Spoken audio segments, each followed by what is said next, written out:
Good evening. Welcome to the Diablo 3 podcast. We are online at diabloinkgamers.com. I am your host, Flux, and I'm doing the show tonight by Nerdwords. Hello. And by Katniss, a.k.a. Levathian.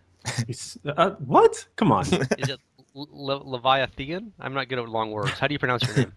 Leviathan, or you just go by. Oh, that's it. Yeah. Do you have an opinion on the efficacy of a large central government as related in Hobbes's classic work? I think you should go and read it, and then come back and you tell me. I have read it, and so is your. Obviously, you based your BattleNet name on a famous work of philosophical central government advocacy from the 1600s by an famous English philosopher, correct? That was exactly what I was thinking at the time. Yes. Exactly, me too. And not Final Fantasy VIII. No, no one would do that. Okay, so PTR patches have been blowing up lately. We have been making cruel jokes about the Crusader the last couple of podcasts, and Levathian here, Mr. Hobbes, is here to correct our errors. And he has absolutely not abandoned the Crusader for a barbarian. Now they're grotesquely overpowered. Is that correct? All of those Okay, statements are true. Okay, we'll get to the Barb in a minute. So we've been making jokes about the Crusader lately, and you've been playing lots of Crusader. And last time I looked, you had the highest Greater Rift clear on all of the Americas in hardcore Crusader. Is that still the case? That is no longer the case. Or did some son of a bitch got after you got lagged killed? Yep. That's pretty much exactly how it went down. And not only does a death take the wind out of your sails, because, it sucks to get set back a little bit, but then also to see, when you're at the top and then all of a sudden, like, three people pass you, hours, it's like they were waiting. They somehow knew. They got an alert. Oh, he's dead. Go, go, go. And just, it really bummed me out. So I did take some time instead to go on the PTR and do some Crusader stuff there. And it's been interesting because live is a completely different environment. It's all Akkhan'ss all day, and that's kind of the build that I've been pushing, doing the Condemned Crusader over there.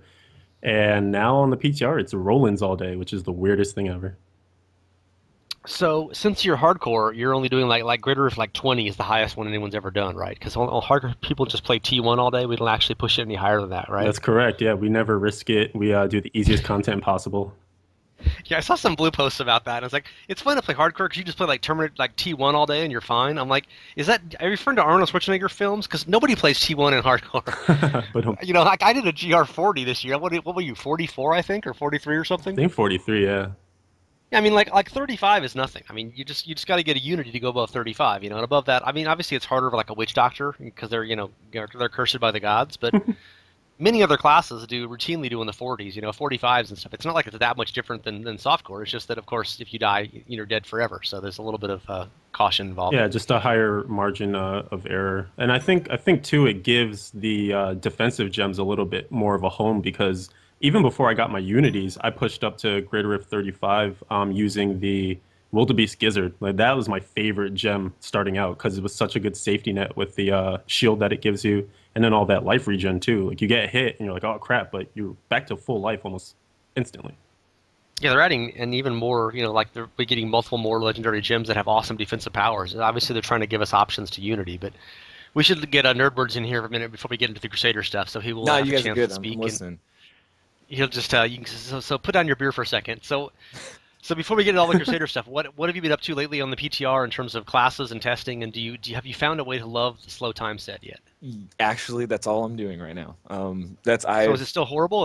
There was a big patch last week that made a lot of buffs. So Right. What changed and why is it better? Well, they raised the damage on slow time on the slow time bubble to 2,000% weapon damage up from 1,250. They made it so that it reduces the cooldown by 2 seconds every time you cast those spells, and then they upped the damage increase from 500% to 750% once they're in the slow time bubble. With that, it feels really good. I mean, I didn't touch it before. I just saw that it was like bad, super bad, and I wanted to avoid it because I enjoyed it so much at BlizzCon. You were waiting until it was good, right? You Exactly. I wanted to wait a little in. bit, but I heard the patch, and before anyone got in to do it, I had the day off that day, so I was like, okay, I'm going to jump in and see. So I went in and equipped it and just like kind of put an amalgamation of gear together and just went, you know what, let's do this. So I started a Greater Rift and cleared Greater Rift 37 first try.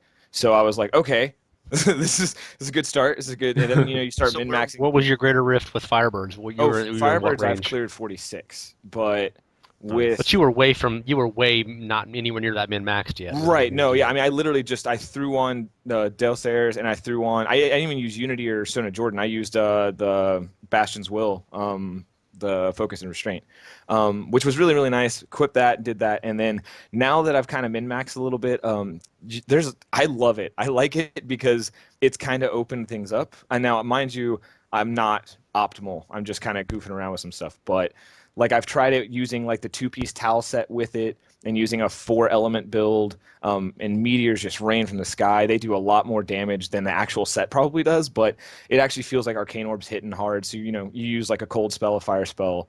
You have your armors, and it procs all the meteors while you're doing the slow time set, while you're energy twistering things into with Ransler's Folly, the bracers. It just feels really good with control. You're controlling the map, and it's doing significant damage now to feel good. And then after switching that around, putting on a Unity, getting an arcane damage amulet and bracers. Actually, I have an ancient Ransler's Folly with 20% arcane damage right now, which is like the jam. Nice. That's the energy twister legendary, by the way. And so like I just tried like right before the podcast, I tried Greater Rift 41, and it was a breeze. I'm so stoked right now. So I'm really, really pumped. I tried that one with a pure arcane build, just all arcane, using arcane, like actual arcane orb obliteration to arcane rune instead of frozen orb, and using just energy twister and no builder. It's pretty great. It's pretty awesome. There's a lot of different ways you can tweak it and have fun with it, but I been spending a lot of time with Delsaris for sure. One of the complaints the guys were mentioning last podcast about that set, it was there were too many slow time bubbles, and it was sort of create, melee. It would create artillery firewalls basically, Yes. which is every enemy shot would just sort of stack up in a huge heap. Which is, And I believe they lowered the cool, so you don't get as many slow time bubbles now, right? Does that help with that problem? I mean, you can still pretty much spam it the way you could before. It's not really much different, but you're actually killing things significantly faster, so there are less things hitting you. Now, once you get to Greater Rift 40 and 41, it becomes kind of a problem again, but it's no different than being a Firebird wizard and having to run through mobs at that difficulty. So it's an even trade. You're kind of used to that amount of danger at that high difficulty. Do you like the playstyle difference? Because I mean, I Firebird is like the ultimate sort of See, just I run love everywhere Firebirds. DOT race around. I mean, you liked Firebirds because you were doing these like 3-minute, 2-minute Oh yeah, it's riffs, disgusting. and everything was just DOT and you'd run madly. Now this Yeah. set you have to actually stop and shoot things. Well, yeah, and that's why I like it. I like the direct control of damage. Like I like the dot thing. I've really enjoyed Firebird. It's why I play so many different wizards. But actually having direct control to do that burst damage with Arcane Orb, you come up to a Rift Guardian instead of having to just wait for the dot to tick him down. You're actually actively casting spells to do higher damage. You can use Arcane Dynamo and build the stacks up for that. Cast 3 generators or 5 generators and then bomb them with a super powerful spender. There's a lot of ways you can go about it. It kind of depends on how you want to tweak the set and finding the optimal build right now. And that's the most fun part, is that no one's gotten there yet. So it's kind of trying to discover new territory, and it's awesome. Well, everyone knows that to play Diablo 3, you just go read a website and find the best build, and then you cookie cutter it out. You don't actually experiment. So you're claiming you're experimenting? Well, yeah, I mean Is that permitted? that's the point of PTR. I feel like, but like I said, I've tried multi-element. I've tried just fire. See, I've also toyed around with the idea of doing a full-on build with just magic missile. The way that magic missile conflagrate worked a while back with Mirror Ball. The way the dot worked. Now, if you stack that with the Delsaris set, with the slow time damage, and you're just spamming Magic Missile, and then throw on a Gogok anything that builds your primary generators, I feel like you could do some serious damage and still be applying the dot, and you could have Delsaris and Talrashes on at the same time while you're doing it. So, or even Firebirds to get the explosion damage for the 4-piece now. So there's a lot of like hybrid builds I even think are going to be really, really cool or popular. I think that's the next frontier. Like right now, I feel Yep. like in PTR, everyone's just figuring out like what's the build for the set, by itself. And then the hybrids are going to be where we take things to the next level. Because if you drop the slow time bubble, like if you do it to where you have 4-piece Delsaris and 4-piece Firebirds, you're dropping a slow time bubble, your magic missile is, hitting for crazy high damage, and then that dot is stacking and doing more explosion damage. It just becomes kind of absurd at that point. It's nice. In a lot of the current sets, there's been a lot of complaints about the 6-piece stuff, where you have to do 6 pieces or it's crap, which is kind of the case with the Demon Hunter now, where the 3 sets that are going, they're not really that powerful with 4. It's really all about the 6. Right. But you got monks are really happy now with 4-piece Enyas and 4-piece Sun Wukos. And you're talking about four-piece wizard, so there's no huge bonus at six pieces that makes the whole set worth using. You can No, actually there run two is. fours. There is, but it's like, with Delcers, that's where you get that 750% weapon damage bonus to all your spells, your arcane orb, your magic missile and stuff. But, if you want to mix and match that Firebirds and just to have that explosion proc to see if it's worth it, you're not going to be getting the dot proc, but you'll have a free life from the meteor drop, and you'll have that just bonus damage from fire too. So, I mean, and with all the fire legendaries, maybe using a cinder coat with it'll make it more optimal. I'm curious to see the optimal build, and trying to like theory craft that or figure that out is the most fun right now because no one, it's up in the air still. So No one knows. Yeah. right. So anyone could stumble across it. When they do, it's going to be awesome. So I'm just really excited about it. I think one thing too to kind of note is it seems like the devs are really conscious about that six piece kind of being the end all be all. And Hmm. to me it seems like they're rearranging them a little bit so that the six piece is nice, like it's a good bonus, but it's not mandatory. It's not like you're missing out a ton from not taking it because what could happen is, you take that other set, you do a hybrid, and the two piece and the four piece from that one that you're including by not getting the six is possibly making up for or even going above what you would just get on the six piece. Right. Hmm.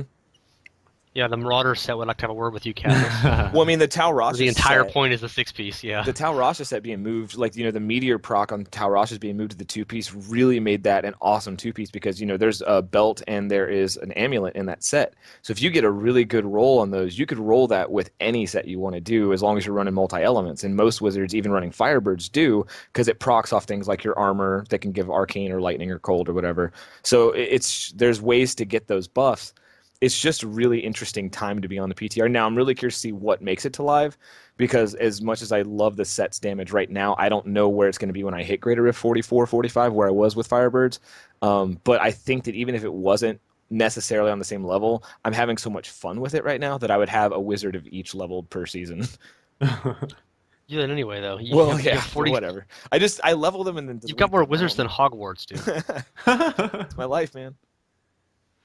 So, are you gonna delete all your strength characters, Katniss, and go with a wizard now, or are you still happy with Crusaders and Barbs? I mean, he makes a very convincing argument, but the wizard, I will go on record and say the wizard is my least played class and least favorite class. So those two things go hand in hand. Not for long. I guess not. Yeah, if I play with Nerdwords enough. Well, actually, Nerdwords. I don't know if you want to admit this in public too, but you rolled a Crusader, didn't I you? did, and actually that was gonna segue. The Crusader. I actually tried out the Roland set on the because I don't even have my Akkhan'ss yet, guys. Because I've been slacking on farming because PTR came out, so I don't even have my Akkhan'ss set yet. I'm in like T4, T5, pretty comfortably just using a Blessed Hammer set. Which, by the way, Phalanx is the jam. Thanks for that. Yes, no problem. Um, so the yeah, I got the Roland set and it's righteous. It is awesome. I haven't tried Greaterist with it yet, but I'm like steamrolling through T6 like it's a joke. It's super fun. I like it a lot more now. The Blessed Hammer build is fun, but man, once you really get those set bonuses going, you can see like I see the appeal for sure. So Yeah, World of. Okay, you're totally stealing Katniss's thunder here. So we've been having jokes about Crusader not playing it much. The thing that I've been curious about, I mean, Crusader during the beta was the last time I played it much, which was like a year and a half ago. So obviously I'm totally out of it. But we were all trying to do it like a monk, like a Zealadin kind of thing. Like it was mostly melee with a little bit of support. And in the interim, in the patches, it's become a total like mid-range caster class. And like I posted the thing the guy posted last week about all the kind of the main cookie cutter builds, and that was the main Crusader build. Where you kind of pop around with God, what am I calling it? The shield that does the double hits of the thing that you do. Whatever your build is, that's the Condemn. most common one. But Condemn, yeah. yeah, condemn. I was thinking Crusader. I knew it started with a C somewhere in there. That or a Cabernet, one of the things that's Ooh. affecting my judgment at the moment. But so it's kind of become this mostly caster thing, and now the Roland set they were trying to make it viable with some melee stuff, right? That was kind of the point of that. Yeah. I mean, And how is that working on the PTR now? The buffed version of Roland. so I guess the history lesson for the Crusaders, like they've moved from having, because originally, if you think about it, there was the Holy Shotgun, and that was really your mid-range kind of, keep your enemies close but not too close, and just do crazy damage with the triple beams. But eventually, once they added these shields, the Unrelenting Phalanx and the Frighter's Wrath, it opened up two completely new builds. The Condemned Crusader, which is the one we've been talking about. And I would say that honestly, that one operates more as a melee build currently, because you do have to be pretty close to get the double proc. It has a little bit of a range to it, but not by much.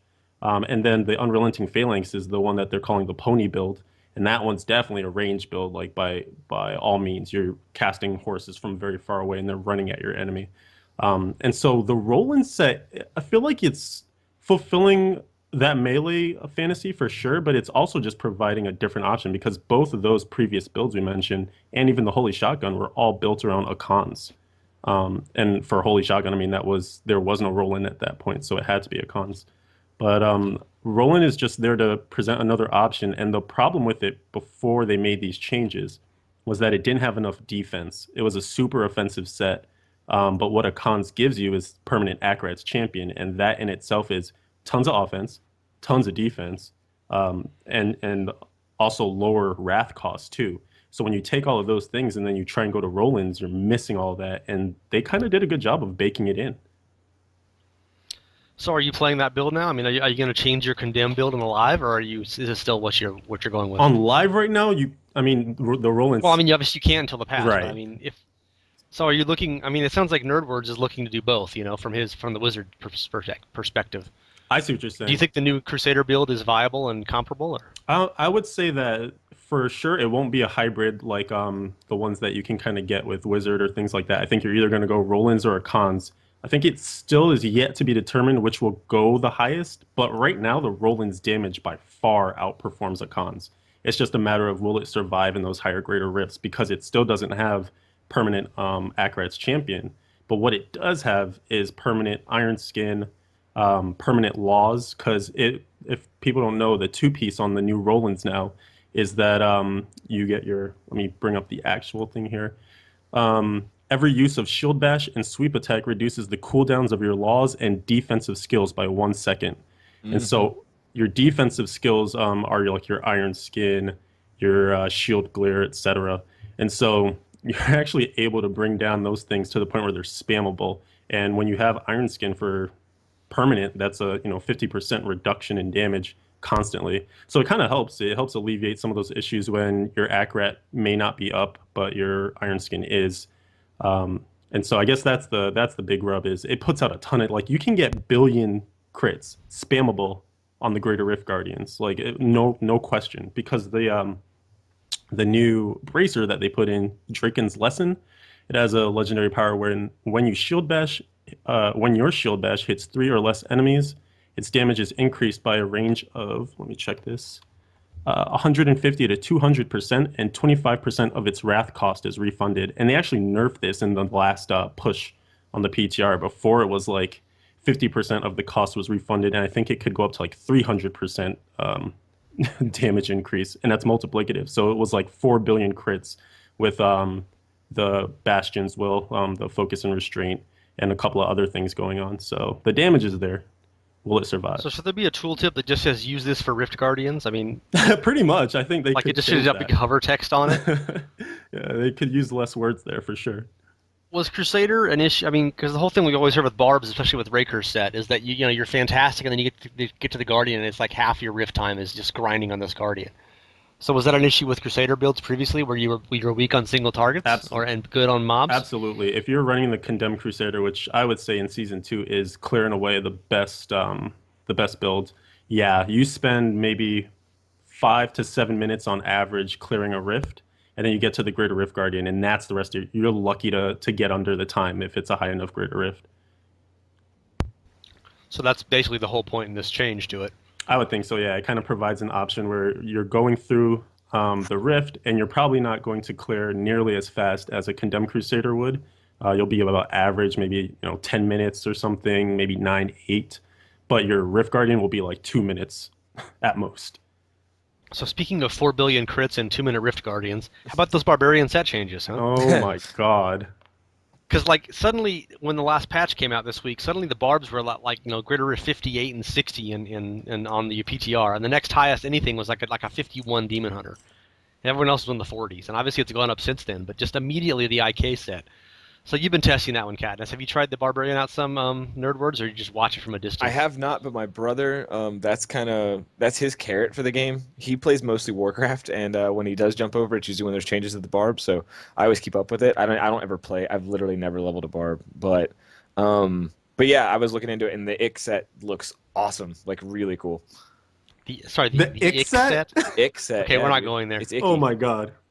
I know we have a constant debate about if you should say, RoRG versus Hey, and RoRG kind of thing, and but I'm not going with ick set. I'm sorry. I like it because it's icky, I'm sorry, you're off the podcast. dude. Get your brother on here. No, no, he's fired. So Katniss, you finally put some of that extra strength gear to good purpose, and you've been crunching on a Barb lately. I assume probably using the ick set a little bit. Things got icky for sure. Can we There you call it go. the IMCA set? Sure, I'm down. I just go with the IMKI By the way, IMCA. speaking on that whole debate, it is a case by case basis. It is not a black and white rule. In terms The of the RoRG. acronym versus Yeah, the whole acronym word. versus saying it out. Yeah, it's a case by case basis. So what game did your brother play? Wow. And he doesn't play WOW, right? Right, exactly, because that doesn't make any Has sense. anybody ever called it WOW? If they did, they'd be fired from That's wherever workout world, man. Yeah, there you go. What do you call the new expansion for World of Warcraft? Warlords. It's not WOD or WOD. WOD. No, I don't think anyone actually refers to the whole of Draenor part. Everyone just says warlords. Yeah. So he plays WoW Warlords. Yep, it's very. So what are we playing in Diablo 3 now? Is it Ross or ROS or Reaper? I just say D3 Reaper of ROS. Souls. I usually say Reaper of Souls just because I like saying it. But I guess if I had to abbreviate, I'd say ROS. I wouldn't say Ross. That's ridiculous. I heard that on the podcast a while back, and I was like, that is. I feel like I'm talking to a dude. Yeah, it reminds me of Bob Ross. Yeah, it's just weird. I'm not for it.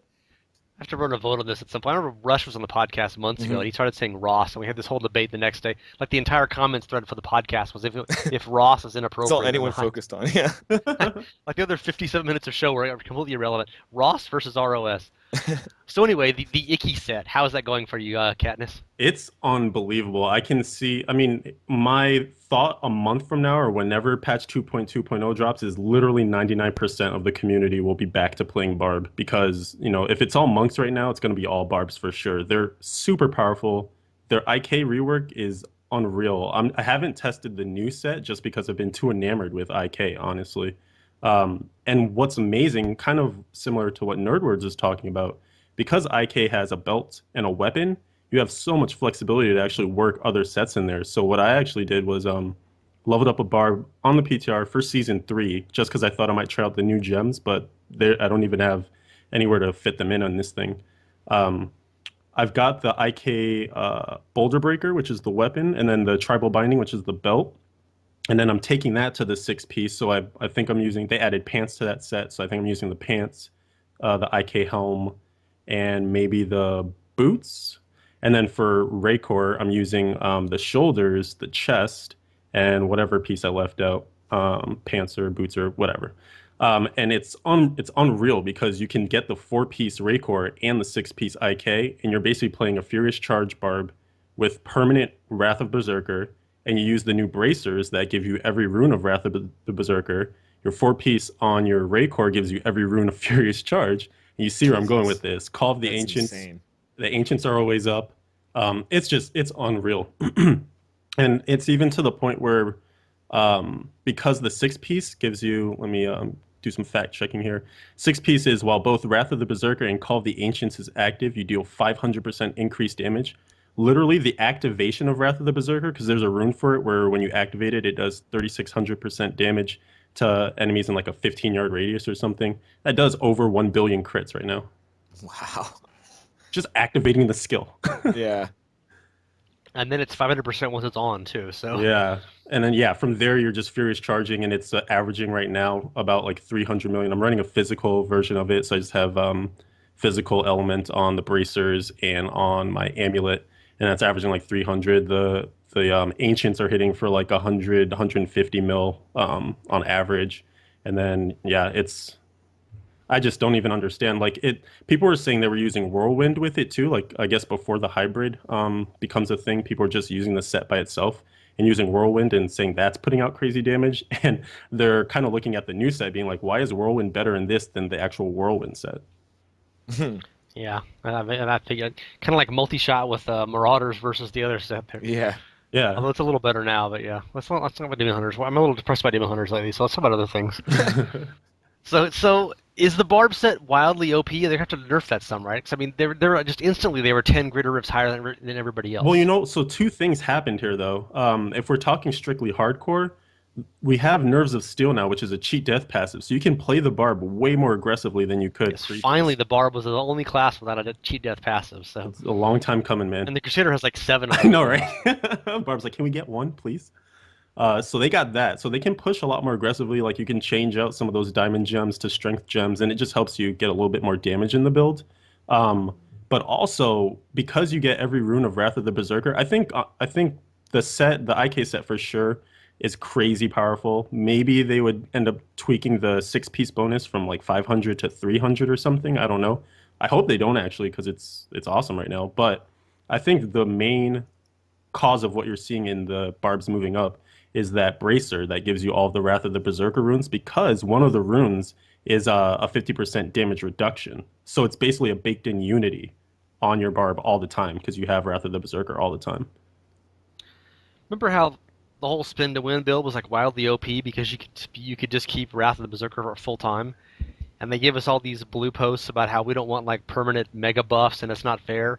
And now like a month later we have permanent mega buffs with the Barb. So they just like no one's playing the Barb lately. We need to make him really awesome now, or what? What do you think happened there? I wonder. I mean, the Barb, it's weird because they've always Is Jay Wilson back on the team? Is that what's happened here? maybe he snuck his way back in. I don't know. The There's Barb got something Wilsoned. Wilson. There's something going on where Barbs were in that weird place where they had the best AoE, or debatably the best AoE, because Raycore was just absolutely insane with Furious Charge, but they didn't have the single target.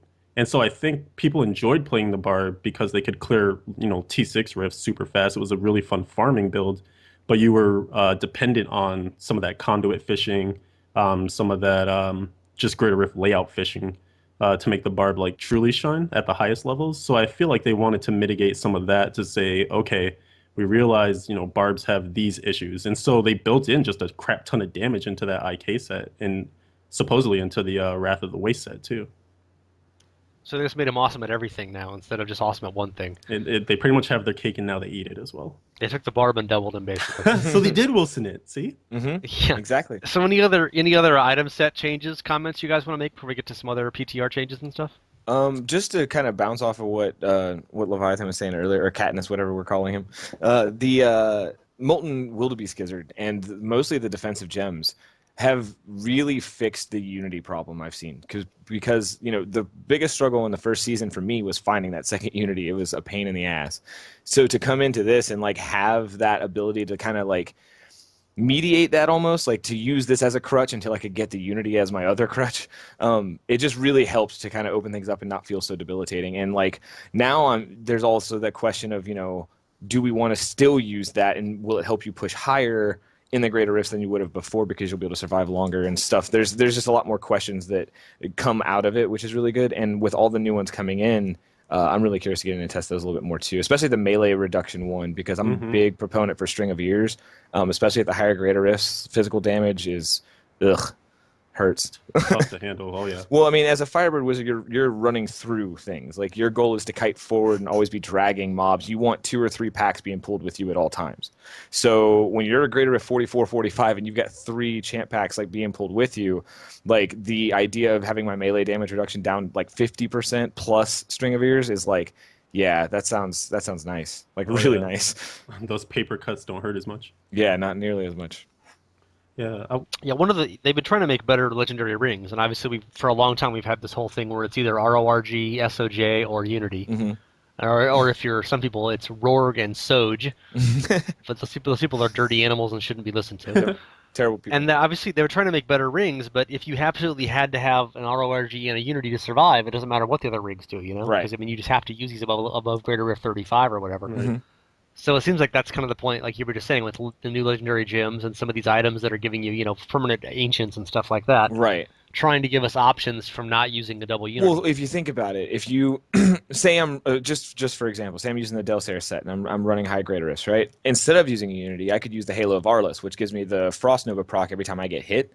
And then I use, instead of SOJ, maybe I use a Ring of Royal Grandeur to add in a Cinder Coat or something just completely ridiculous that makes Meteor costs way less, by being able to spam it. So now I'm stacking my elements. I'm dropping meteors on everything all the time, and I took a hit on survivability, but I'm spamming slow time, so I'm not taking nearly as much damage already. And if I do get hit, everything gets frost novaed, which then procs slow time again, and it's just there's a lot of theory crafting going into all this right now, and it's super super awesome. Yeah, man, I definitely agree. I think that's probably if you wanted to subtitle patch 2.2.0, it's the patch of options. Like Yes. they're introducing, all these, like you're saying, like the new gems, they're going to give Mhm. you tons of options to not only choose different gems, but also to then say, okay, I'm using this gem, so I don't have to use this defensive item or this offensive item. Right. And also with the weapon slot too, I think they're doing a much better job of kind of de-emphasizing the importance of the furnace, adding something like the corrupted Ashbringer or Oh, yeah. that's the best part. Which, by the way, Ashbringer, I haven't played it yet, but it looks ridiculous. But the gesture, I'm on my Delsair set. I just told you I cleared like greater of 40 or 41, whatever it was, and I'm using the gesture of Orpheus. Like I would never be able to use that on live right now, and it'd be relevant at all. And it's not even ancient. It's like a 2200 DPS one, and I cleared 40 and 41. So that's pretty. I feel like that's pretty awesome. Yeah, it's exciting. And actually you just kind of spearheaded the point that I was about to make was the fact that because we have these different builds now, they almost require more niche weapons, not just the best weapon or Right. arguably the best, like the furnace or whatever. But, for instance, with this Barb stuff, the IK Boulder Breaker, you're like, why would I ever use that? But it has an affix on it where you can get damage for Call of the Ancients boosted by 75 to 100%. So that just by Jesus. itself is totally Jesus. makes it worth using? Yeah, I saw a video some guy posted this week about basically using ancients. There's a new weapon that spawns an ancient every time you hit something on some percent chance. And he was using that with Tasker and Theo and something else and doing 4 billion a second to Guardians. Jesus. Jesus. So it was like just this one build. It would just constantly spawning one ancient at a time, and because he had Tasker and Theo, they were hitting super super fast. And it was just, I think it was on Reddit actually. And it was like 4 billion a second damage to Guardians. And who knows if it was good for the rest of the build, But I mean, it was only like one or two items just sort of tacked on to stuff. Right.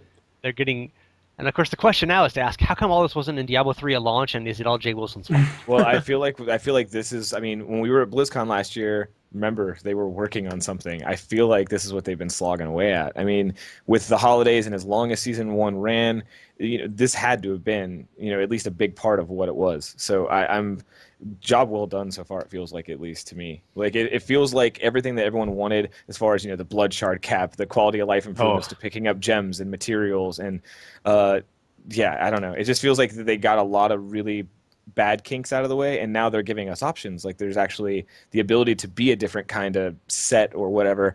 And we were all concerned. There were a lot of posts and stuff about being pigeonholed into sets, but actually with what they've done, they've made it way different. I mean, you can mix and match hybrid sets, 4 pieces and 2 pieces, or 6 pieces and 2 pieces, or whatever. For the wizard right now, there's the Halo of Arliss, the BlizzCon ring, or the Convention of Elements, which is cool. The Unity, the Stone of Jordan, and then the Bastion's Will. Those are all viable ring options, and that is not the case on live right now. Yeah, lots of big changes coming up, and a lot of those things are not. They posted a thing just a couple days ago. The Blues did the exclusive seasonal stuff, and most of the new stuff is not just seasonal. Yeah. I mean, certainly the hmm item sets are none of the item set changes are seasonal, but there's lots of other legendaries coming up that are not just, the BlizzCon ring, for instance. Hmm. right. And I don't think I guess focus and restraint is going to be retroactive. I mean, no one's got a good one Right. now because no one ever saves that item, but I it is a set, so in Actually, theory you can use the because one you have. because I don't run alts, I do save that. I save every. I even have Og set, like just the best ones I've ever crafted. I just keep them in Just case. saved You up. never know when you might need a little Og boost. There you It's one of go. those things. Yeah, I think you know what, like between both of you guys, I feel like if you look at Reaper of Souls when it launched, it was a great addition to the game. And Hmm. then when you look at 2.1, which introduced seasons, greater rifts, etc., to me I was like, okay, that's the second half of this expansion. Like there was obviously Hmm. stuff they couldn't get in, and this is a huge content update. But now we have 2.2, and I want to revise it and say, okay, ROS was the first third. 2.1 is the second third, and this is the third third because this is so much extra, like stuff they never had to do, adding extra Right. goblins, adding extra bounties. Like we wanted that stuff, but it's not mandatory? And see, I think that is a big tell uh, for what the company is doing, because they wouldn't have transferred all this stuff to the new servers. They wouldn't have taken these months to dive into these legendaries, to retroactively change these legendaries that were just stat sticks at the beginning of vanilla, to do all of these things for a game that they're not going to release another expansion for. So I'm ready for that announcement. I'm just hoping it's coming soon, man. So why wasn't all this DLC or the new expansion? Why give us so much for free? Is Bobby Because Kotick dead? What happened? I don't I I don't know. Because I mean, I feel like Blizzard has always been at the forefront of games. I mean, like they don't necessarily adhere to everyone's rules. They kind of make their own, and that they've been successful as a company so far. So why not? If you really want to like tinfoil hat it too, if you have a bunch of happy players. We're always in a tinfoil hatting Yeah, here, by it's the our way, so life. go ahead. Good, good. So if you imagine a happy player base of people, going season to season saying, "Oh man, they're adding this new set and they're adding Hmm. this, and now I have a playstyle that I really like and it wasn't represented before." And then that guy tells a friend, that friend joins up, you're creating hype. And Hmm. why would you create hype but if something bigger wasn't coming in the future? So I'm kind of on the same train that Nerdwords is saying, I think there has to be an announcement and they're just building up the community's like happiness and ability to support the game and want to like really dig into each patch and each content update to say, okay, we have you in our grips, and now we're really going to drop the bomb. Come spend more money. Yeah, it's one thing if they're just dropping like new seasons and a couple new legendaries here and there, like to feel like they're just kind of keeping the game alive and not killing it. But to have as active of a community management team as they have, and as the developers have been, and all of these changes and all these things that are still coming, and all the feedback they're still taking, I just find it really hard to believe that they wouldn't. So they're trying to boost the popularity by actually making a quality game with new It's features instead of just a amazing. bunch I of know. bullshit on Twitter. I know. It's exciting. Do they know this is the age of Twitter? It's all about hype and Kardashian-esque garbage that you trick people into thinking they want because they're too stupid to know otherwise. This can't be right. Or perhaps it can. Perhaps it can. Perhaps. Okay, America. so some other stuff on the PTR, you guys were just mentioning a few of those things. The one of the things that has been funny is the Nephilim rifts, not greater rifts, but Nephilim rifts on the PTR. Initially we had the purple progress orbs Oh yeah. and the instant closure when you were finished. I'm like, wow, they can do these so fast now.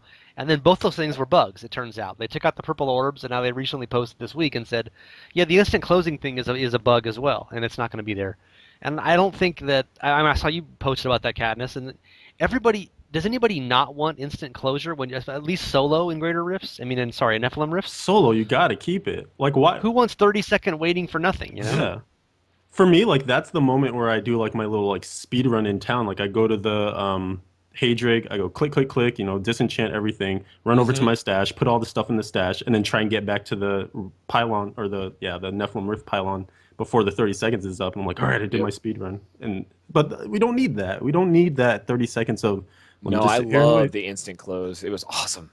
Yes. Why would that be? I assumed that was a feature, not a bug, and it's just weird that it's. I like Both the of purple those. Yeah, orbs the too, orbs were personally. awesome too. I mean, they made the rifts faster, and you could still clear through the end of the rift if you wanted to. You just got to the guardian faster. So for the people that want to speedrun rifts, it gave them a faster option to do it. And for the people that want to clear rifts, those were still going really well. So it was a The really best of both worlds. right. I wonder if like maybe this will spark them to actually change this because I don't know. I haven't heard anything. I haven't heard anybody really complaining about it.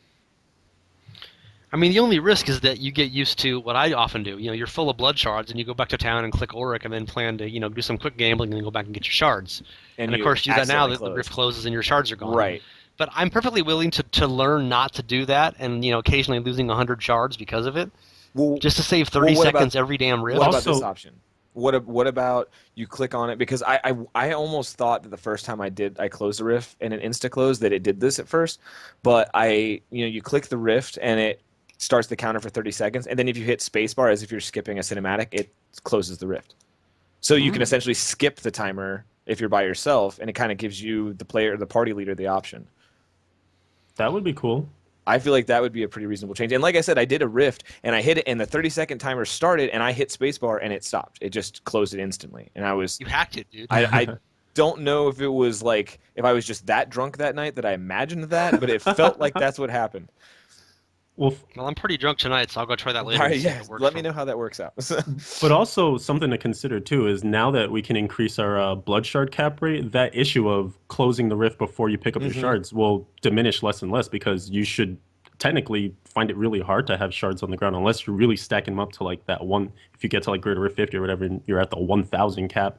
If you're really Right. waiting until that point, then it's like, all right, man, you deserve to lose those 100. Yeah. We play hardcore, so we're at like 610 blood shards is all, because otherwise it's too dangerous to go higher than that. Exactly. Like Rift 11 is pretty scary, man. That's like almost T1. So I want to say like when I cleared like 36 or 37, I was at like 860 shards, and you could clear that easy. not in hardcore, man. It's too dangerous. We just stay in town on T1 all What is day. your demon hunter doing right now? I did forfeit, but Well, okay, so Well, see, I'm just joking because I've seen a bunch of posts lately about how people in hardcore just like play T1 all day. So I'm making that joke 100 times oh, tonight. okay. I thought you were serious. I was like, dude, you So did speaking 38 another thing first on day. Right. so another thing on Greater Rifts is for a while another bug was there were no pylons appearing. Mm.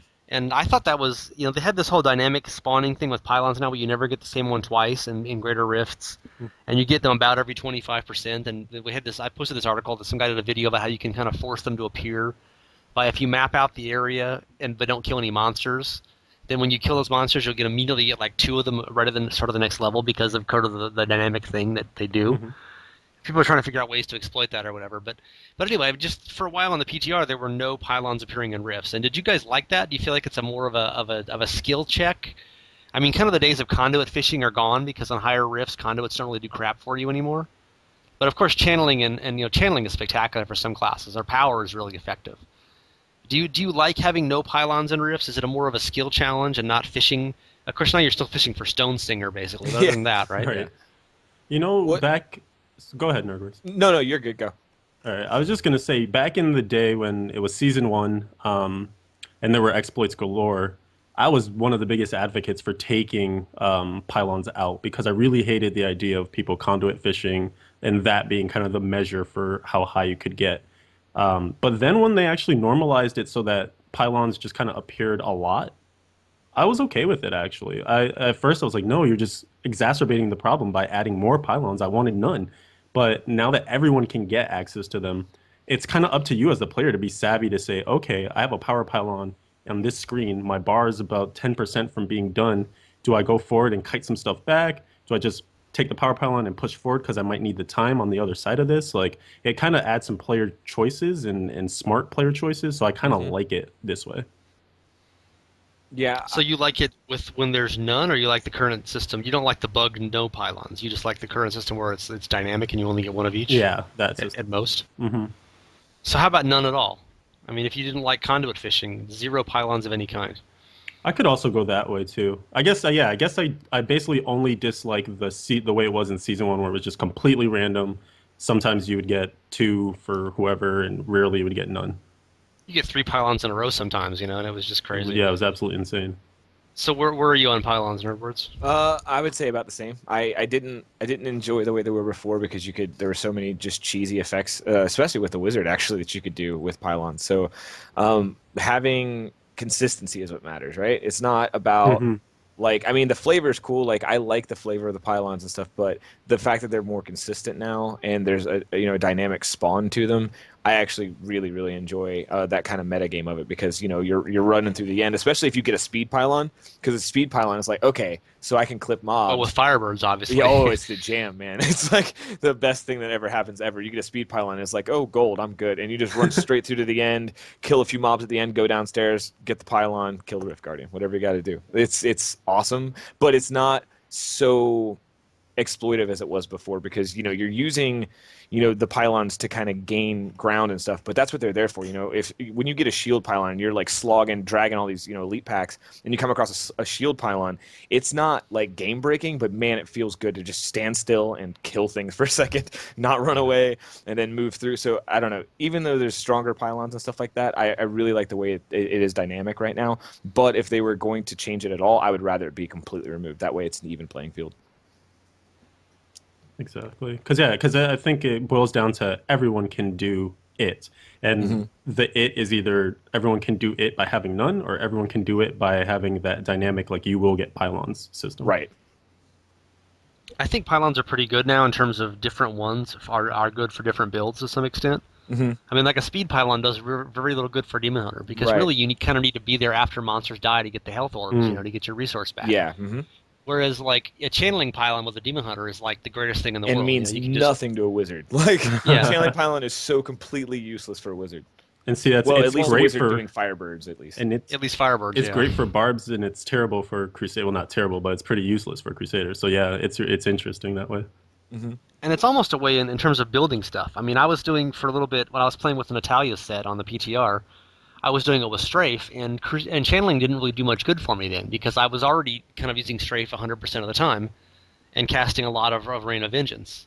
And when I get a channeling, I could cast a little bit more often Rain of Vengeance, but it wasn't that much of a difference. As opposed to like when you get with Marauders channeling, it's like the greatest thing ever because you're just your only bottleneck is resource there, Right. and it's like hey, no more bottleneck, boom, boom, boom. So it's almost like in a certain ways you can build a class and say, when you're when you're designing your build, it's like I am going to make this build that's a very steady damage output, like Firebirds kind of thing. Hmm. But channeling doesn't do me any good.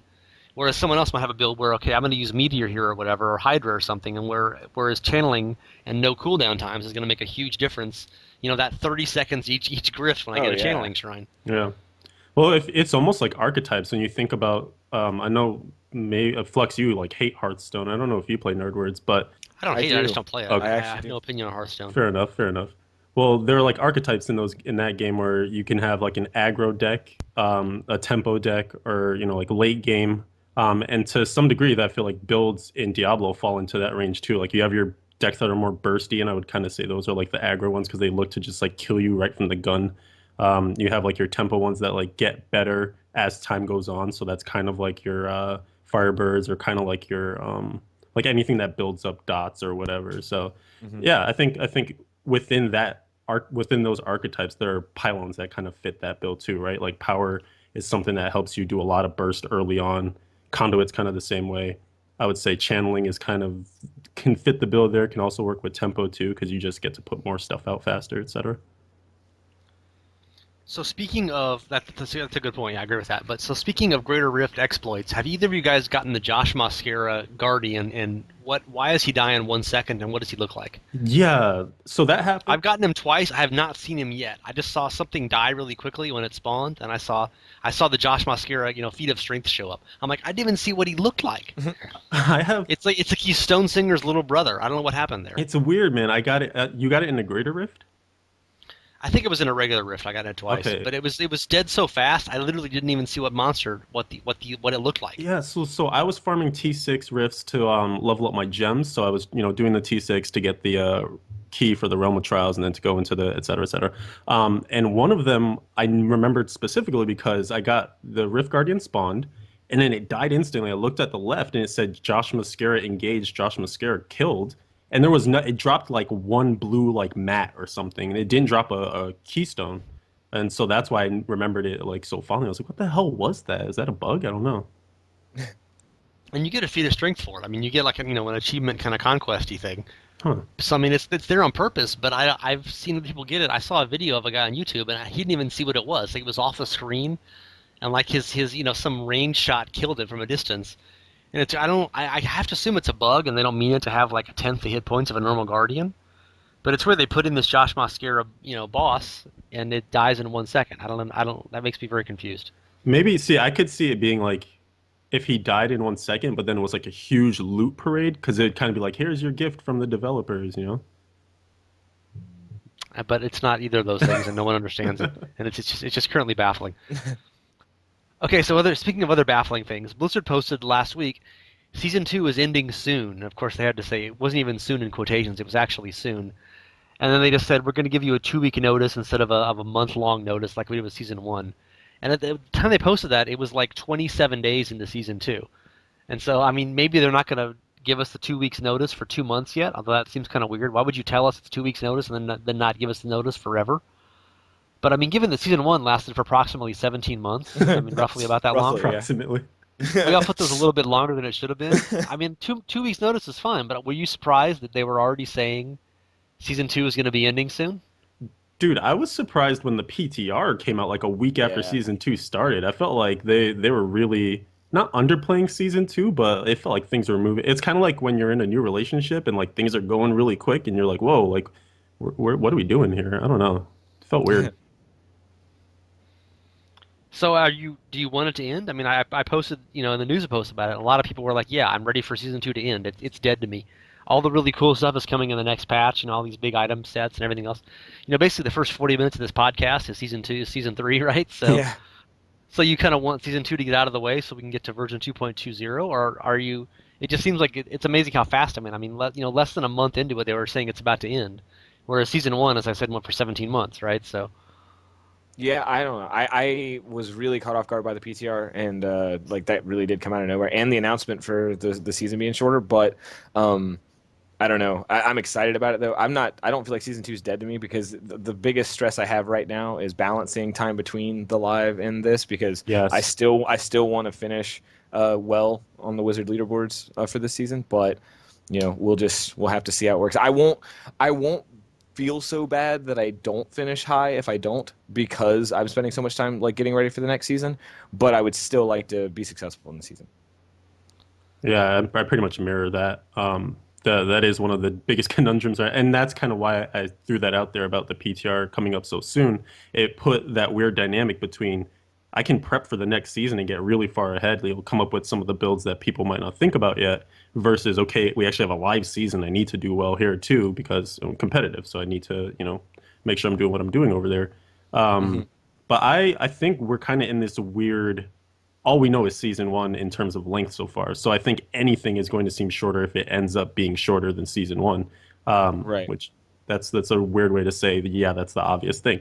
But I think that we were saying back in either before season one started or maybe right in the middle of it that the preferred length was about 2 to 3 months. So if they hit that, that seems about right for what we're looking at in terms of notices and timelines and all that. Well, we kept joking about how in Southern California there are no seasons. There's like 2 seasons a year, so maybe they don't know how long seasons are. Yeah, they're confused And about it. given that you're in Boston, Katniss, and apparently winter is forever, Jesus. so maybe as far as you know, there's only 2 seasons a year also, and winter lasts from like 8 months. We broke the record today, by the way. Did you see that? No, I don't care about that. Of course you don't. You're all dying in a giant mound of snow. Are the wolves raging through the streets yet? Pretty much, dude. It's like anarchy out here. Just take what you want. You, have to, you put your sled dogs up and you go to the CVS and get some pills, Ah, let's and you're go. ready to roll. So another big change recently was the whole blood shard cap, and we mentioned that earlier, and how hardcore people only get to like 620 because we just play T1 all day. Have I mentioned that yet? Okay, only 7 times.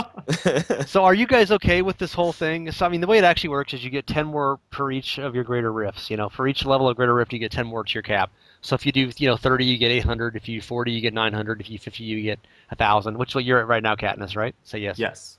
Awesome, dude. You're hardcore. That's why you're a Crusader.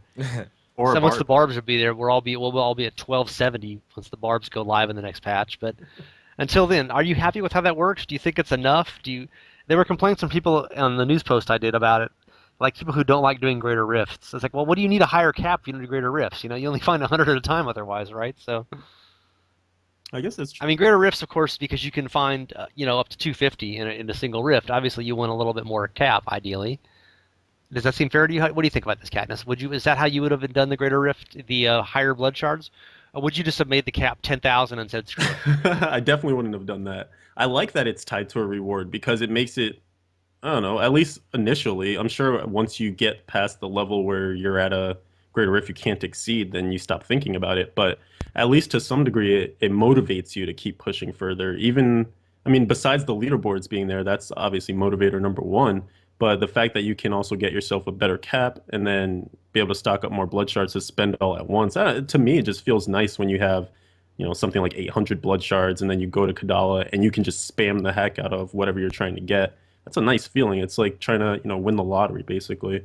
So I'm glad it's tied to rewards. I wouldn't have wanted them to just dump it on us. You open up one day and it's capped out. So Yeah, and What do you think, Nerd? Would you like it? yeah, I mean, I would say that like somehow Blizzard found there were, a myriad of ways people were addressing the situation, right? Like everyone had ideas, everyone had good methods to do it, and they somehow still found a way that I hadn't heard yet. Like I hadn't yeah, thought of this idea, and like all the feedback they're getting and stuff. I didn't read this, I didn't see this. It's a great idea though. It's really cool. I think it gives more incentive to greater rifts, but not necessarily for high greater rifts. I mean, obviously you want to get as high as possible, but it gives you a reason to want to do greater rifts outside of trying to hit the leaderboards. Like it gives you more incentive to like, oh, I want to hit 35 because I want to get my blood shard cap up, or whatever it happens to be.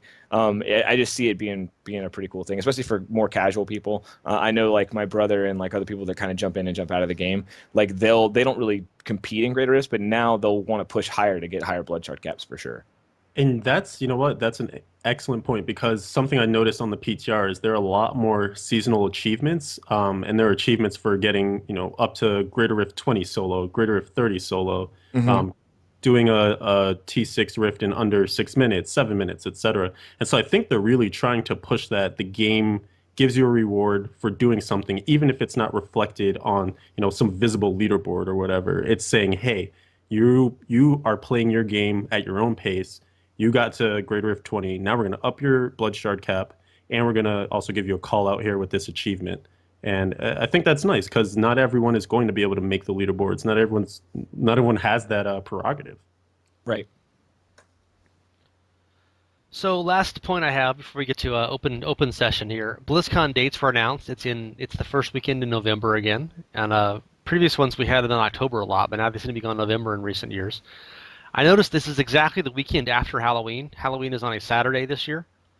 Could they ever have BlizzCon on Halloween, or would that just be redundant? Yeah, it'd be a little redundant I probably. mean, everyone's kind of in costume already, right? So, Too spooky for me.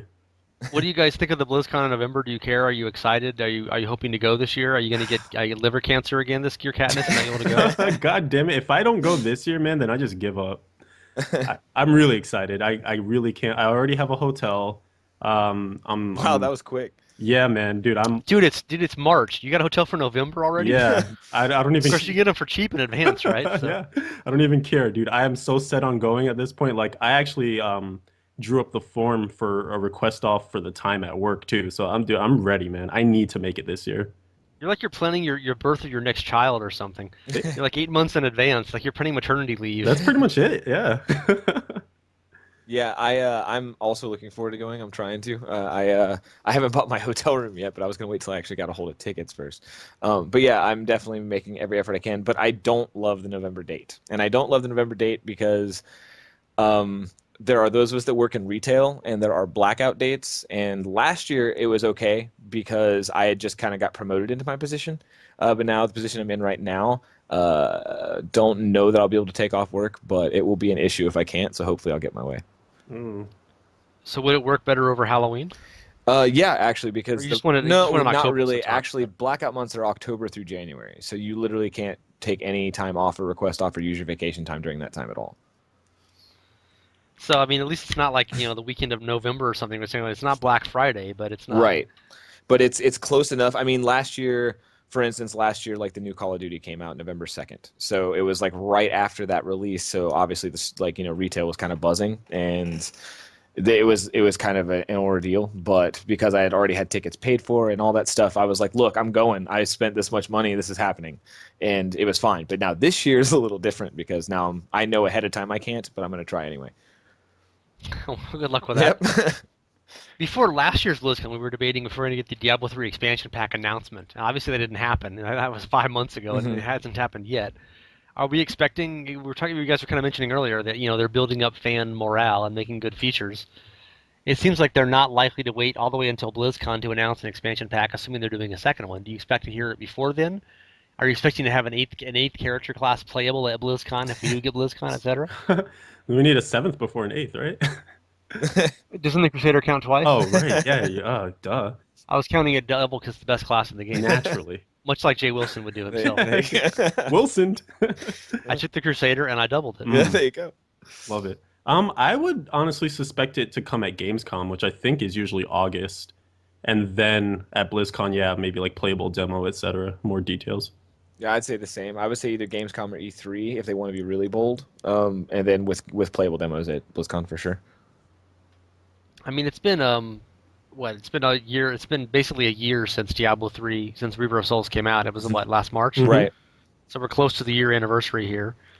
And then we know they wanted to do 18 months for their expansion packs. They've been saying that for World of Warcraft forever, and they're always like 22 months. They never quite make it to 18 months, Hmm. but But there's less. for I feel for like there's less that goes into a Diablo expansion though. well, we only had one of them so far, so it's hard to compare, right? But Well, I mean, I guess just the track record of Diablo expansions of them being one act and or one class. Typically, World of Warcraft is like a much more expansive expansion. Of course, they also have like 5 times the size of the team of World Exactly. of Yeah. Well, Warcraft, and right? it's a So, bigger game, a higher player base, bigger income, bigger budget. But still, yeah. so I guess we're hoping there's a Weaver of Souls playable at BlizzCon, and you can watch this on the internet, nerdwords, when you're stuck there in retail hell. Yes, Oh, exactly. I'm gonna be so With a, well, with a, sad. well. with a line of 14-year-old of bro frat dudes waiting to buy their next Call of Duty game, Yep, exactly. and you're like, "Don't touch the model, please, boys." And then Katniss will be there, assuming the snow ever melts, and he can leave his home. Dude, I'm gonna start my sled dog journey from now. Yeah, well, we usually have Canadians on the podcast, and they're very used to that. They can give you some advice about that. So, any other PTR thoughts or general points when you guys want to get to? That's kind of my notes have been exhausted here.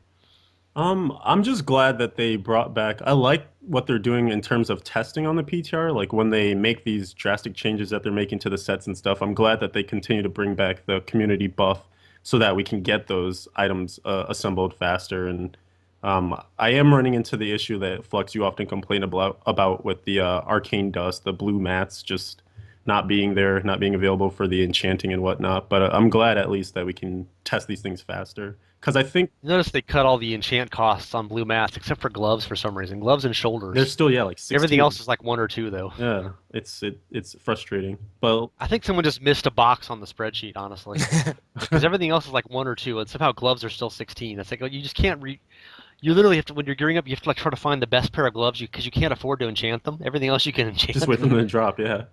You gotta try to find a gloves that have like CC and CD at least. So okay, at least I've got that. I don't do too much else with these. But yeah, no, I just I like the buff because like Nerdwars is saying, we're in this weird flux where we have season 2 up and then we have the PTR too. So it's nice you can get that accelerated gameplay in the PTR, get the testing done you need to get done, then get back to live. Of course, that happened in season 1, but it went for like 3 months. So we Yeah. had the whole Christmas thing, and it just sort of kept going on and on. Right. You're waiting for the Grinch to come along and end this, but it never happened. So any final thoughts, for you Nerdwords? You're still slow timing with your wizard, I and am. you played like 5 minutes of one other class. Yeah, That's pretty much it. yeah. I played yeah, basically. When you made a demon hunter for like half an hour one night. Well, I was gonna make a Demon Hummer, like a Demon Hummer. That's an awesome, Ooh. best name for a thing ever. Deep. No, I was gonna make a Demon Hunter this season. That was the whole point of me doing an alt. And then when I went to the character creation screen, for some reason, I just wanted to go. I had leveled a Demon Hunter to 60. So I played it, and I do love Close it. enough, dude. Yeah, close enough, right? Close enough. But that was back in vanilla, like They pretty much play exactly the same now as then. There's no yeah, differences completely. really, so. Yeah, but no, I just really wanted to try the Crusader. Like, none of my real life friends or anybody in my guild really were playing Crusader a whole lot, and the Condemn build just looks and sounds amazing. So it was one of the things I really wanted to try. And I still haven't gotten there yet, but PTR has been taking up too much time. I really enjoy Delcers, but I'm gonna jump in tonight, I think, and try Tal Rasha's finally. I was avoiding it because I know it's badass right now, so I didn't need to touch it because I know I can try it later. So I may be on all night tonight.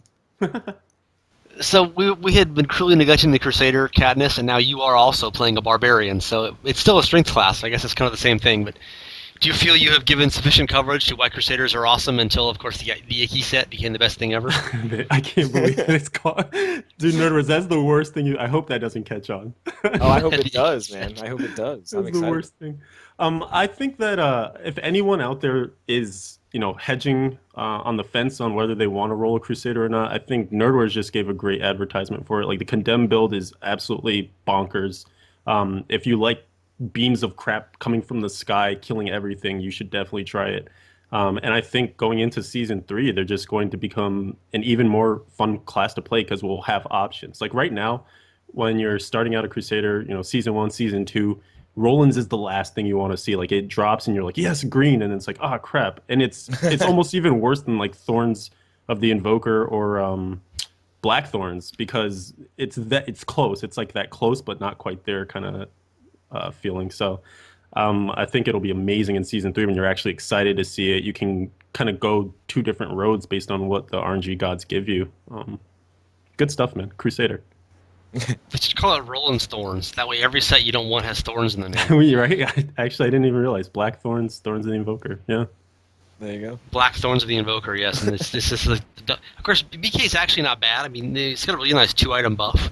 Mm-hmm. I mean, I've not uncommonly used like the belt and the amulet, just sort of with other sets you can tack it on there. And obviously, it's not like really in-game gear, but you're getting a nice 10% elite damage, and if you have an RORG, sorry, a RoRG, you'll get, a RoRG and Ross, you will get a nice three-piece bonus, which also gives you some nice defensive buffs if you're hardcore and that sort of thing matters. Oh, for sure. But obviously, there's much better options long term. So, like a Chrome's belt, because you want to run really fast. That's all that matters is fast. Oh, baby. Krell's belt. Okay. I think we've had any final thoughts, guys. I think we covered everything as far as I know. You've been listening to the Diablo 3 podcast. We are online at diablogamers.com, and thanks to Leviathan and the Nerdbirds and Moo. Moo. Moo.